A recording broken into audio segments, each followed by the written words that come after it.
Haleluya, selamat pagi Jemaat Immanuel. Pagi hari ini kembali lagi di program Berkat Pagi.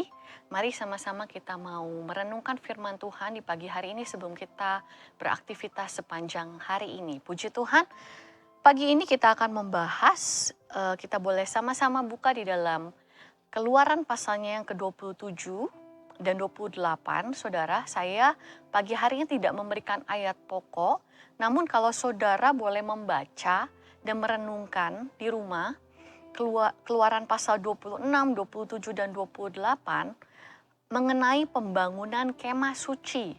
Karena ini sangat menarik saudara, di mana saudara di ketiga pasal ini kalau saudara perhatikan ada kata yang sering diulang dan ditegaskan, yaitu kata haruslah engkau.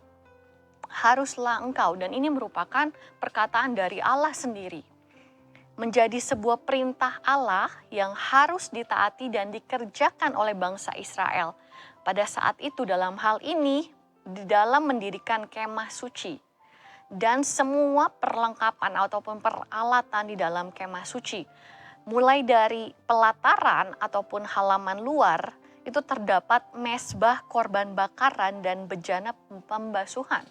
Kemudian kalau kita masuk lebih dalam lagi di ruang kudus, terdapat kandil emas atau menorah, kemudian meja roti sajian dan mesbah ukupan atau dupa.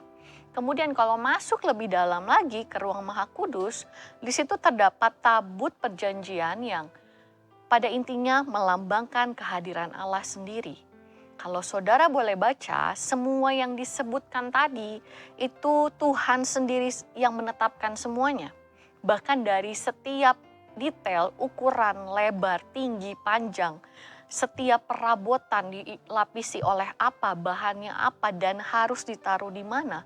Sedetail itu, semua hal itu Tuhan yang mengkonsep dan harus dikerjakan oleh bangsa Israel tepat seperti apa yang Tuhan rancangkan. Tidak bisa salah sedikit pun. Dari hal ini saudara, pagi ini kita bisa melihat bagaimana cara Tuhan bekerja. Dan hal ini juga menunjukkan kepada setiap kita bahwa Tuhan kita itu adalah Tuhan yang memperhatikan setiap detail, hal-hal yang kecil untuk Dia buatkan menjadi sesuatu yang besar.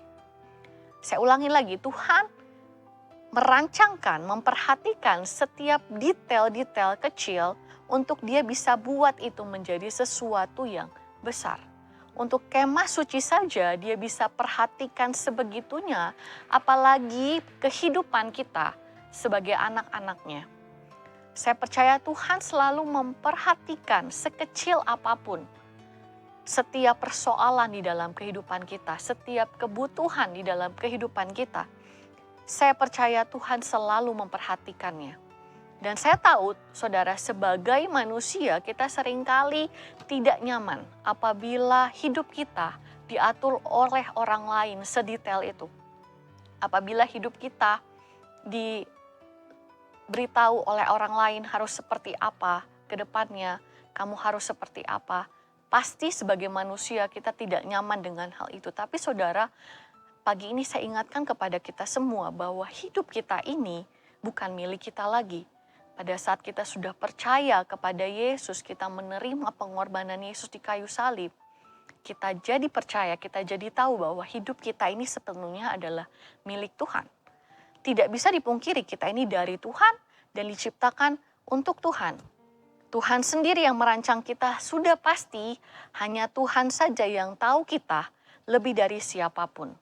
Lebih dari orang tua kita, lebih dari suami, lebih dari istri, lebih dari anak-anak, ataupun siapapun orang terdekat di dalam kehidupan kita.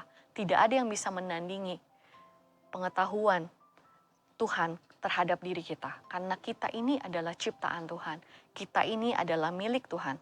Jadi jika Tuhan mengatur hidup kita sedemikian rupa melalui firman-Nya, mungkin juga bisa melalui persoalan hidup yang kita alami. Semua itu karena Ia tahu betul apa yang kita perlukan, apa yang kita butuhkan, apa yang perlu diubah melalui keadaan yang kita hadapi. Karena Dia tahu masa depan kita. Amin. Dia tahu, Dia mengerti, Dia mau ajar kita melalui semua proses itu. dalam semua itu selalu ada tujuan Tuhan di dalam kehidupan kita. Di dalam Keluaran pasal yang ke-27, saudara, ada yang menarik di sini kalau kita boleh buka di ayat yang ke-20. Ini mengenai minyak untuk lampu. Saya bacakan buat saudara semua. Keluaran 27 ayat 20. Haruslah kau perintahkan kepada orang Israel supaya mereka membawa kepadamu minyak zaitun tumbuk yang murni untuk lampu, supaya orang dapat memasang lampu agar tetap menyala. Untuk minyak saja, saudara, minyak untuk menyalakan lampu di kemah suci, Allah sendiri yang menentukan. Haruslah memakai minyak zaitun tumbuk yang murni, tidak boleh minyak lain. Kalau kita mau pikir secara logika, kenapa sebegitunya sampai minyak saja pun dipilih oleh Allah sendiri? Dari semua jenis perminyakan, saat itu kenapa harus minyak zaitun tumbuk murni yang dipakai untuk menyalakan lampu di kemah suci? Sebenarnya semuanya itu ada tujuannya. Semuanya itu bukanlah asal-asalan. Karena hanya minyak zaitun saja yang bisa menghasilkan lampu yang terang dan tidak menghasilkan asap. Hanya minyak zaitun tumbuk murni yang bisa menghasilkan lampu yang terang dan tidak berasap. Kalau minyak lain bisa menghasilkan asap, sehingga saudara bisa bayangkan bagaimana mau beribadah di dalam ruangan yang berasap jika mereka sembarang memakai minyak untuk menyalakan lampu. Kita percaya dari hal kecil ini saja Tuhan itu selalu memilih yang terbaik untuk setiap kepentingan kita. Bukan berarti tidak ada alasannya, saudara. Pada saat Tuhan memerintahkan sesuatu kepada kita, pada saat Tuhan menyatakan kehendaknya kepada kita, bukan berarti itu asal-asalan di dalam kehidupan kita. Tuhan yang kita sembah tidak pernah asal-asalan memberikan perintah kepada setiap kita. Semua yang diperintahkannya pasti untuk kebaikan kita, karena Dia tahu apa yang terbaik untuk kita. Amin, saudara. Sesuai dengan kebutuhan kita selalu tepat pada waktunya dan tepat di dalam kehidupan kita. Tapi sayangnya memang seringkali kitanya ini yang tidak mau percaya. Kitanya ini yang tidak mau taat kepada perintahnya. Karena dari sisi kita, secara manusiawi, secara daging kita menilai Tuhan itu ribet. Tuhan itu nyusahin dengan setiap perintahnya. Tidak boleh ini, tidak boleh itu, harus begini, harus begitu. Sebagai manusia kita berpikir Tuhan itu kok sepertinya tidak mengerti apa yang sedang kita alami. Kita sedang mengalami ini tapi kok Tuhannya suruhnya begini, Tuhannya suruhnya begitu. Padahal sesungguhnya kalau kita berpikir ulang, cuma Tuhan yang tahu setiap kebutuhan kita lebih jauh daripada kita sendiri mengerti kehidupan kita sendiri, saudara. Pagi ini, melalui Keluaran pasal yang ke-27 dan ke-26, 27 dan 28 ini saudara bisa baca. Karena 3 pasal ini benar-benar secara detail itu berisi tentang perintah Tuhan kepada bangsa Israel yang harus dilakukan secara mendetail, tidak boleh salah. Dan melalui pasal ini itu mengajarkan kepada kita bahwa kita ini punya Tuhan yang detail. Punya Tuhan yang memperhatikan hal-hal kecil di dalam hidup kita.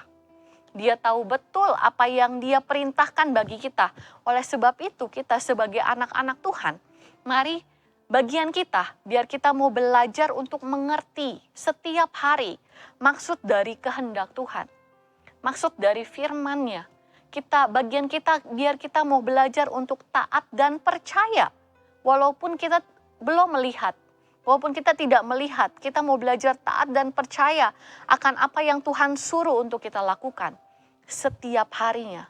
Belajar untuk melakukan kehendak-Nya walaupun sulit ataupun mungkin tidak masuk akal, bahkan seakan-akan kita melawan arus. Tapi yakinilah saudara, seperti di dalam Efesus pasal yang kedua ayat yang ke-10, saya bacakan buat saudara semua. Karena kita ini buatan Allah diciptakan dalam Kristus Yesus untuk melakukan pekerjaan baik yang dipersiapkan Allah sebelumnya. Ia mau supaya kita ini hidup di dalamnya. Yakinilah kalau kita ini diciptakan oleh Allah seturut dengan gambarnya. Untuk apa? Untuk melakukan pekerjaan baik yang sudah Allah persiapkan dalam hidup kita. Jadi setiap kehendak Allah itu baik dalam setiap kehidupan kita, saudara. Jadi ini juga yang seharusnya membuat kita mengerti bahwa tujuan hidup kita di dunia ini setelah kita ditebus oleh darah Yesus, bahwa hidup ini adalah pemberian Allah. Kita hidup oleh karena anugerah Allah saja. Oleh sebab itu penting bagi kita untuk melakukan kehendak Allah di dalam kehidupan kita setiap hari. Mari jangan hidup sembarangan. Hiduplah sesuai tujuan Allah yang sudah ditetapkan bagi setiap kita melalui firman-Nya. Ayat yang terakhir saya bacakan lagi, Efesus pasal yang kedua, tapi kita mulai dari ayat yang ke-8 sampai ayat yang ke-10. Saya bacakan buat saudara semua, sebab karena kasih karunia kamu diselamatkan oleh iman. Itu bukan hasil usahamu tetapi pemberian Allah.